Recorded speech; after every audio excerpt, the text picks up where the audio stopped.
Olá, obrigada por você estar aqui no meu canal Valquíria Melnick, o canal de saúde e beleza que entrevista os melhores especialistas. Hoje a gente vai tirar a dúvida dos pais, aliás são muitas, né, em relação à dentição das crianças. Então já se inscreve aqui no meu canal, curte a entrevista se você gostar também, tá bom?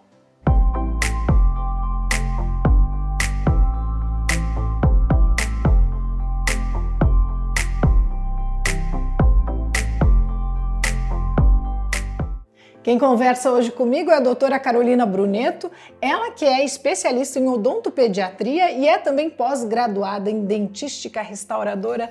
Seja muito bem-vinda, doutora. Obrigada pela companhia. Obrigada pelo convite, é um prazer estar aqui. A gente agradece demais e a gente vai tirar dúvidas aí desses pais, né, que estão com os filhos pequenos, não sabem, de repente, o momento exato para procurar o odontopediatra. A gente podia começar por aí, hein? Sim, então assim, o que acontece hoje, né? A maioria dos pediatras, eles têm uma noção já de saúde bucal, já dão uma orientada ali no bebê até os seus 6 meses, se deve fazer, se não deve, né? Mais para tirar aquele leitinho que fica, mas também não é tão necessário.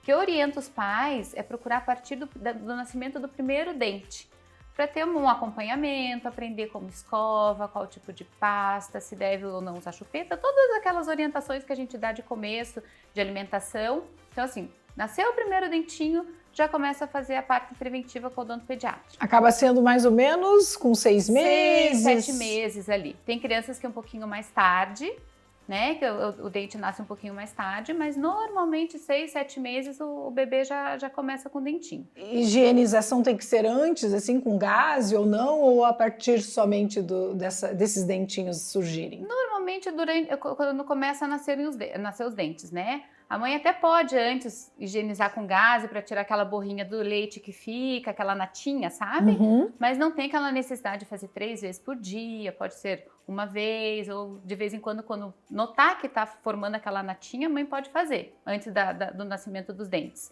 Mas não tem uma necessidade de fazer. Quando os dentes nascem, daí sim, daí a gente tem que começar a fazer higiene. Quando são só os dentinhos, os incisivos que a gente chama, né, que são os 4 de baixo e os 4 de cima, a mãe pode manter a higiene com gás e com aquela dedeira. Tem a Sim. dedeira de silicone que a mãe pode usar. Depois, com o nascimento dos dentes do fundo, que são os molares, daí já tem que entrar com escova.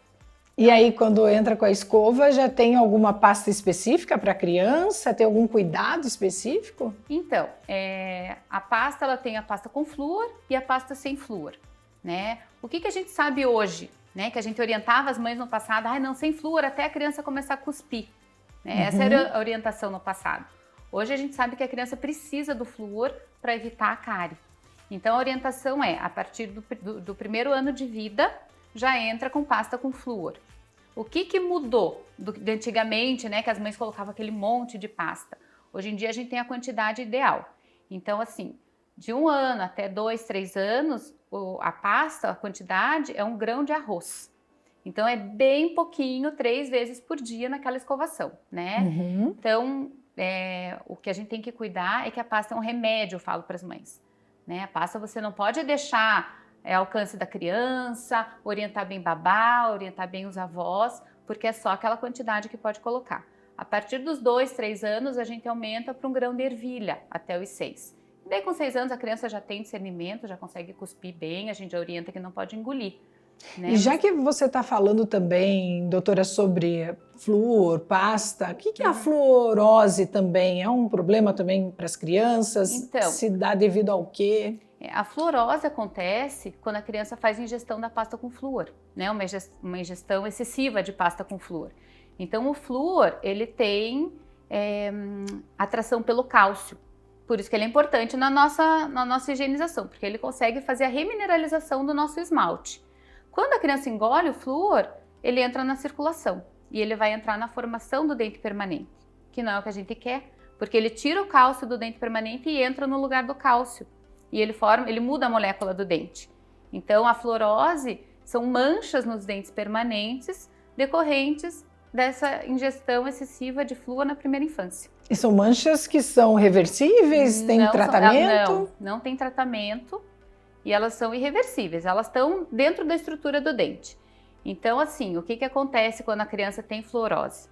A gente faz um tratamento de remineralização, às vezes ela dá uma leve amenizada, mas ela não some. Se incomoda muito, aí a gente tem que partir para a parte estética. Daí restaurações estéticas, facetas, laminados, esse tipo de tratamento. Então tem que cuidar mesmo. Tem que cuidar.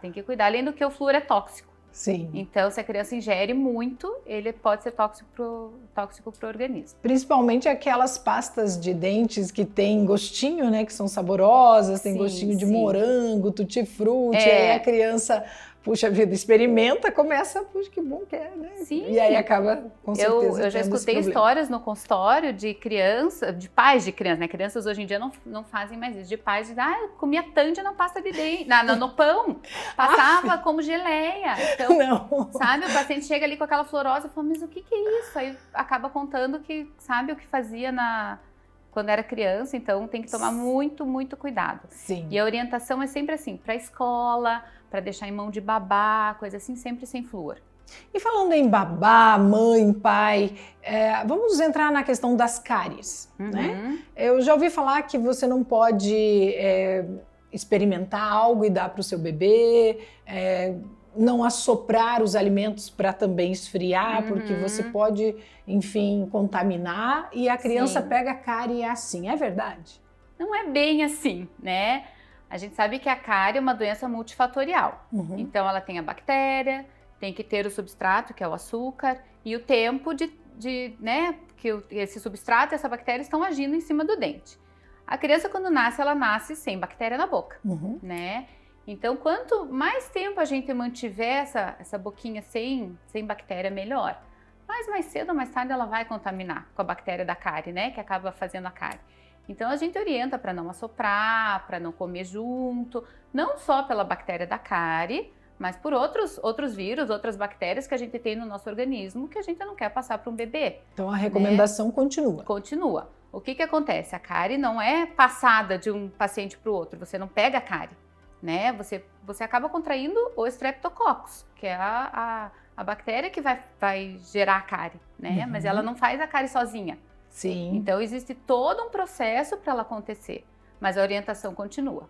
Maravilha. E na questão da gestante? A gestante pode fazer alguma coisa quando se sabe que está grávida para, de repente, melhorar a dentição dos filhos? Existe alguma coisa, alguma alimentação, procedimentos na fase gestacional ou não? Não, assim, de suplemento alimentar, não, a gente orienta só que tem uma alimentação saudável, de preferência a partir dos 4 meses, não ingerir tanto doce, porque a partir dos 4 meses começa a formar o paladar do bebê.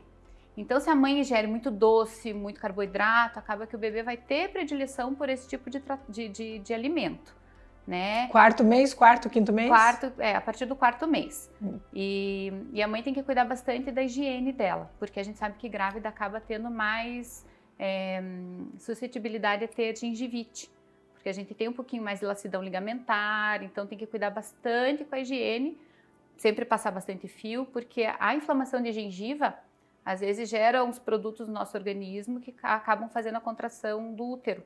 Então, pode gerar um parto prematuro se tiver uma gengivite muito exacerbada. Então, a mãe tem que cuidar nesse sentido.